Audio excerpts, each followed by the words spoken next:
আমরা এখন গুণ করব কি 61 ইনটু 11। এটা রেজাল্ট কি হবে খুব সহজ আমরা বের করব। তাহলে প্রথমে কি লিখব, আমরা এখানে 6 লিখব, তারপরে 1 লিখব। এখন এই 6 আর 1 যোগ করলে কি হবে, যেটা রেজাল্ট হবে সেটাই মাঝখানে বসাবো। তাহলে 7 হয়, তো আমরা 671।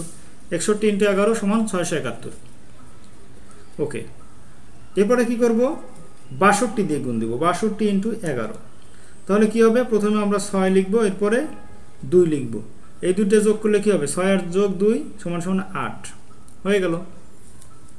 63 ইনটু 11 কি হবে, 6 3 দুটো যোগ করলে কত, 9। বাস, এইবার আমাদের একটু জটিল প্রক্রিয়া আছে, 64 ইনটু 11। তো আমরা কি করব, 6 আর এখানে 4 বসাবো। মাঝখানে কি হওয়ার কথা, 6 এই দুটো যোগ করলে কি 10 হওয়ার কথা, কিন্তু এটা কিন্তু হবে না, এটা কিন্তু জিরো রেজাল্ট।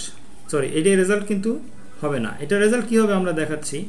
4 এখানে ছিল, 4ই থাকবে। 6 আর 4 যোগ করলে 10 হয়, ঠিক আছে, 10-এর শূন্য বসাবো আমরা। হাতের যে 1 থাকবে, এই 1টা এসে 6-এর সাথে যোগ হয়ে 7 হয়ে যাবে। তাহলে আমরা 65-কে করে দেখি।